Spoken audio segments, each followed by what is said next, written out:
Gameiro needs some support, and in the end the ball stays in play at the feet of Rakitic. This is Alenia to Leo Messi. Suarez immediately makes the run, just overhit for the Uruguayan and collected by Neto. It's interesting because you and I have watched over recent seasons this pivoty position where Busquets normally holds court, and show that he has the brain for it, he has the positional sense for it, and there we saw him attempting to kind of pass that. Yeah.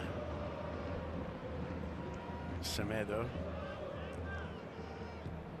Piqué square to Vermaelen again.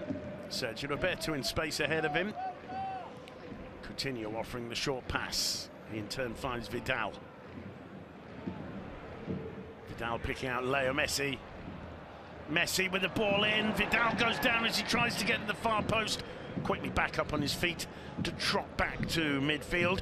He didn't get off to the greatest of starts in when he's wrong and knowing what he's doing right. I agree with you, but it takes two to tango as Valencia gets some ground there.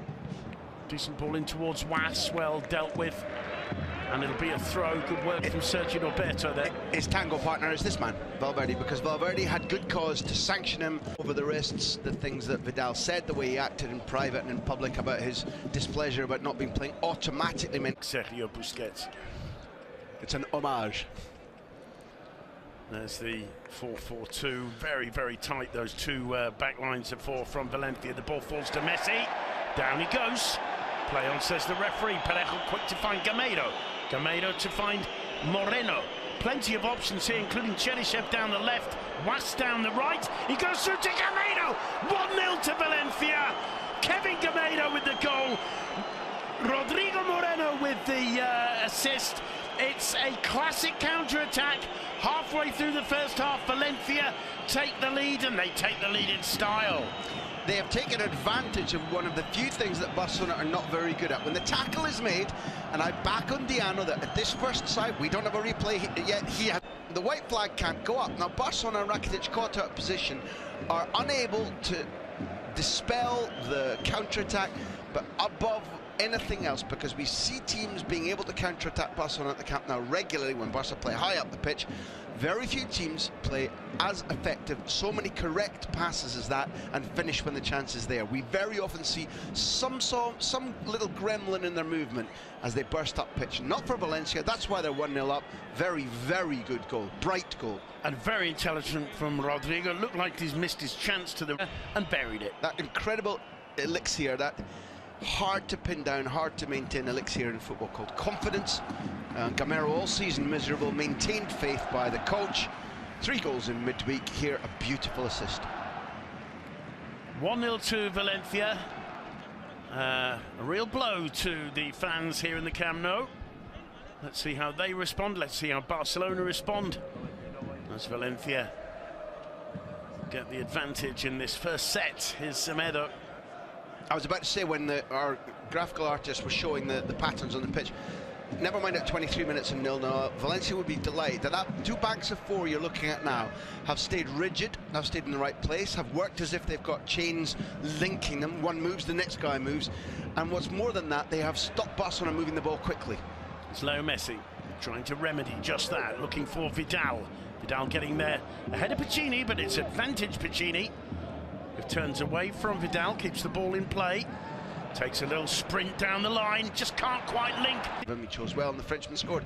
That's what I thought. It wasn't a neck injury at all. The Piqué's blow against Gameiro's head is cutting him wide open. He should be allowed to carry on, but we'll see.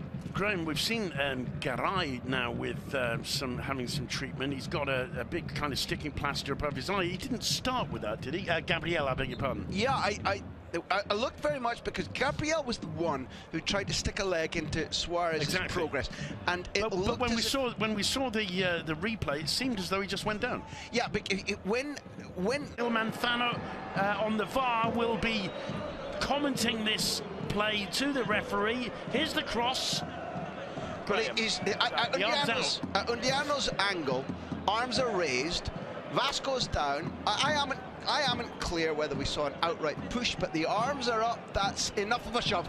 Undiano, I think, has got that spot on. Yeah, it's hugely interesting because the accidental clash between Gamero and Piqué means that the ball comes in, is off the pitch. Roberto is filling in.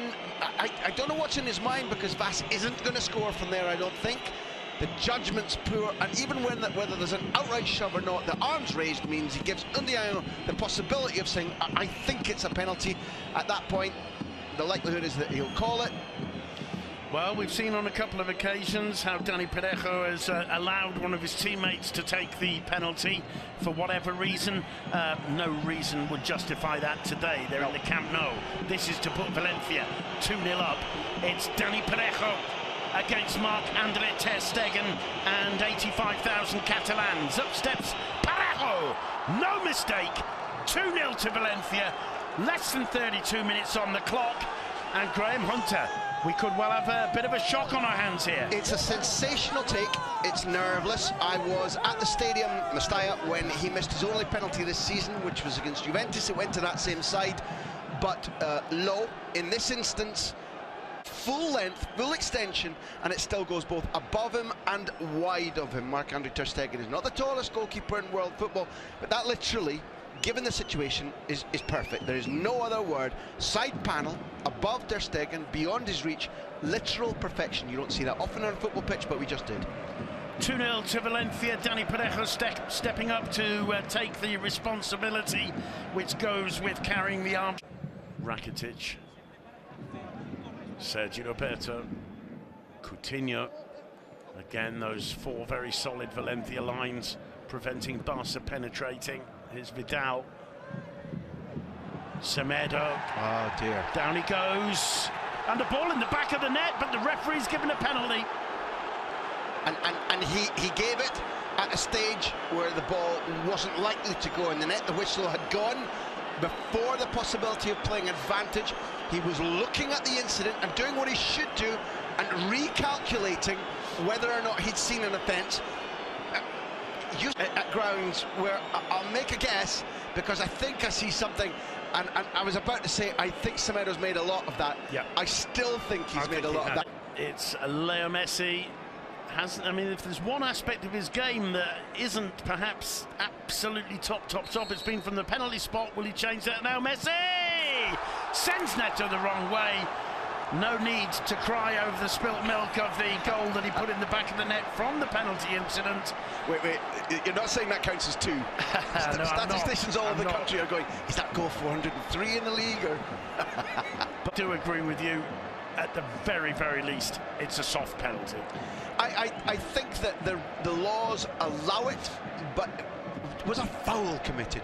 Because football isn't a sport whereby if a foot makes contact with a shin in a touch, that's automatically a foul.